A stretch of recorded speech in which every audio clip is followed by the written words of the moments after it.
ನಮಸ್ಕಾರ. ವಿಶ್ವಾನಿ ಟಿವಿಗೆ ಸ್ವಾಗತ. ನಾನು ಚಿದಾನಂದ ರುದ್ರಾಪುರ್ಮಾಡ್. ರಾಜ್ಯ ರಾಜಕೀಯ ಅಂಗಳದಲ್ಲಿ ಮತ್ತೊಂದು ಬಾಂಬ್ ಸಿಡಿದಿದೆ. ಅದು ಅಂತಿಂತ ಬಾಂಬ್ ಅಲ್ಲ, ಸಚಿವರ ಬುಡಕ್ಕೇನೆ ಬಾಂಬ್ ಶಾಕ್ ತಗುಲಿದೆ. ಹೌದು, ಕಳೆದ ಬಿಜೆಪಿ ಅವಧಿಯಲ್ಲಿ ದೊಡ್ಡ ಸದ್ದು ಮಾಡಿದ್ದ ಗುತ್ತಿಗೆದಾರ ಸಂತೋಷ್ ಪಾಟೀಲ್ ಆತ್ಮಹತ್ಯೆಯ ಸಾವು ಪ್ರಕರಣ ಅಂದಿನ ಗ್ರಾಮೀಣಾಭಿವೃದ್ಧಿ ಪಂಚಾಯತ್ ರಾಜ್ ಸಚಿವ ಕೆಎಸ್ ಈಶ್ವರಪ್ಪರವರನ್ನ ತಲೆದಂಡವಾಗಿಸಿತ್ತು.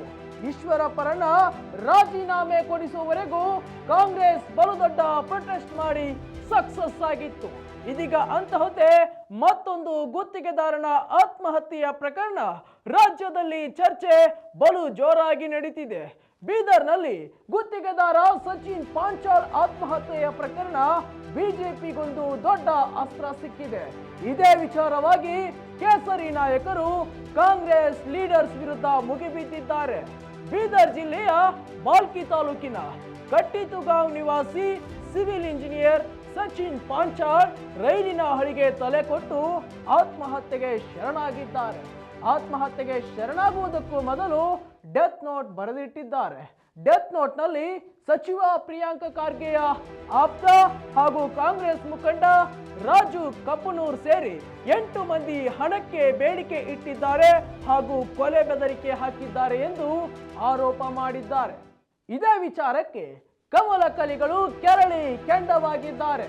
ಸಚಿವ ಪ್ರಿಯಾಂಕ ಖರ್ಗೆ ಸೇರಿ ಕೇಸರಿ ನಾಯಕರ ವಿರುದ್ಧ ದಾಖಲೆಗಳ ಜೊತೆಗೆ ಸದಾ ವಾಗ್ದಾಳಿ ನಡೆಸುತ್ತಿದ್ದರು ಪ್ರಿಯಾಂಕ ಖರ್ಗೆ. ಇದೇ ವಿಚಾರವಾಗಿ ಬಿಜೆಪಿಗೆ ಇದೀಗ ಬಲು ದೊಡ್ಡ ಬ್ರಹ್ಮಾಸ್ತ್ರ ಸಿಕ್ಕಿದೆ. ಈ ಹಿಂದೆ ಕೆಎಸ್ ಈಶ್ವರಪ್ಪ ಪ್ರಕರಣದಲ್ಲಿ ಕಾಂಗ್ರೆಸ್ ನಡೆಸಿದ್ದ ಹೋರಾಟದ ಮಾದರಿಯಲ್ಲಿ ಪ್ರಿಯಾಂಕ ವಿರುದ್ಧ ಹೋರಾಟ ರೂಪಿಸಲು ಬಿಜೆಪಿ ನಾಯಕರು ಮುಂದಾಗಿದ್ದಾರೆ. ಅಷ್ಟೇ ಅಲ್ಲ, ಸಚಿವ ಪ್ರಿಯಾಂಕ ಖರ್ಗೆ ಅವರಿಗೆ ಕಮಲ ನಾಯಕರು ಈ ಪ್ರಕರಣಕ್ಕೆ ಸಂಬಂಧಿಸಿದಂತೆ ಪಂಚ ಪ್ರಶ್ನೆ ಹಾಕಿ ಉತ್ತರಿಸಲು ಹೇಳಿದ್ದಾರೆ. ಸನ್ಮಾನ್ಯ ಸಚಿವರೇ, ಪ್ರಿಯಾಂಕ ಖರ್ಗೆ ಅವರೇ, ಈ ಕೆಳಗಿನ ಪ್ರಶ್ನೆಗಳಿಗೆ ಉತ್ತರಿಸಲು ನಿಮ್ಮಲ್ಲಿ ದಮ್ಮು ತಾಕತ್ತು ಅದೇನೋ ಗಟ್ಸ್ ಅಂತಿರಲ್ಲ, ಅದು ಇದೆಯಾ ಎಂದು ಪ್ರಶ್ನೆ ಮಾಡಿದ್ದಾರೆ. ಮೊದಲಿಗೆ ಕಾಮಗಾರಿ ಕೊಡಿಸುವುದಾಗಿ ನಿಮ್ಮ ಕುಚಿಕು ರಾಜು ಕಪ್ಪನೂರ್ ಕಿಕ್ ಬ್ಯಾಕ್ ಪಡೆದಿದ್ದ ವಿಚಾರ ನಿಮಗೆ ತಿಳಿದಿಲ್ಲವೇ ಎಂದು ಪ್ರಶ್ನೆ ಮಾಡಿದೆ ಬಿಜೆಪಿ.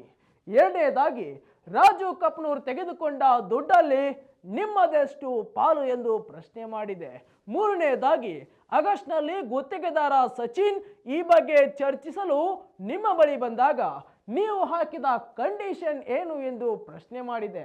ನಾಲ್ಕನೆಯದಾಗಿ ಸಚಿವರ ಗಮನಕ್ಕೆ ಬಾರದೆ ಟೆಂಡರ್ಗಳು ಫಿಕ್ಸ್ ಆಗುತ್ತವೆ ಎಂದರೆ ನೀವು ದುರ್ಬಲ ಸಚಿವರೇ ಎಂದು ಪ್ರಶ್ನೆ ಮಾಡಿದೆ ಬಿಜೆಪಿ. ಇನ್ನು ಕೊನೆಯ ಪ್ರಶ್ನೆ ಕೇಳಿರುವ ಬಿಜೆಪಿ ನಾಯಕರು ಮತ್ತು ಬಿಜೆಪಿ, ಡೆತ್ ನೋಟ್ನಲ್ಲಿ ರಾಜು ಕಪ್ಪನೂರ್ ಹೆಸರಿದ್ದರೂ ಅವರ ಬಂಧನವಾಗಿಲ್ಲ ಏಕೆ ಎಂದು ಪ್ರಶ್ನೆ ಮಾಡಿದೆ. ಹೀಗೆ 5 ಪ್ರಶ್ನೆ ಮಾಡಿರುವ ಬಿಜೆಪಿ ಕಾಂಗ್ರೆಸ್ ಮತ್ತು ಪ್ರಿಯಾಂಕ ಖರ್ಗೆ ಅವರ ಬುಡಕ್ಕೆ ಬೆಂಕಿ ಇಟ್ಟಿದೆ. ಅದೇನೋ ನಮ್ಮ ಕಡೆ ಒಂದು ಗಾದೆ ಇದೆಯಲ್ಲ, ನಾಯಿ ಹಸಿದಿತ್ತು ಅಣ್ಣ ಹಳಸಿತ್ತು ಎಂದು. ಆ ರೀತಿಯಾಗಿದೆ ಈಗ ರಾಜ್ಯ ರಾಜಕೀಯದ ಪರಿಸ್ಥಿತಿ. ಇದಕ್ಕೇನೆ ಕಾದು ಕುಳಿತಿದ್ದ ಬಿಜೆಪಿ ಕಾಂಗ್ರೆಸ್ ವಿರುದ್ಧ ದೊಡ್ಡ ಮಟ್ಟದ ಹೋರಾಟ ಮಾಡಲು ಸಜ್ಜಾಗಿದೆ. ಗುತ್ತಿಗೆದಾರನ ಸಾವು ಪ್ರಕರಣದಲ್ಲಿ ಹೊತ್ತಿರುವ ಆರೋಪ ಪ್ರತ್ಯಾರೋಪದ ಬೆಂಕಿ ಯಾವ ಮಟ್ಟದಲ್ಲಿ ಕಾವು ಪಡೆದುಕೊಳ್ಳಲಿದೆ ಎಂಬುದನ್ನ ಕಾದು ನೋಡಬೇಕಾಗಿದೆ ವೀಕ್ಷಕರೇ. ಇದಾಗಿತ್ತು ಇವತ್ತಿನ ಸ್ಪೆಷಲ್ ಸ್ಟೋರಿ. ಮತ್ತಷ್ಟು ವೈವಿಧ್ಯಮಯ ಸುದ್ದಿಗಳಿಗಾಗಿ ವಿಶ್ವಾನಿ ಟಿವಿ ಮತ್ತು ವಿಶ್ವಾನಿ ಟಿವಿ ಸ್ಪೆಷಲ್ ಚಾನಲ್ ಅನ್ನು ಸಬ್ಸ್ಕ್ರೈಬ್ ಮಾಡಿ. ನಮಸ್ಕಾರ.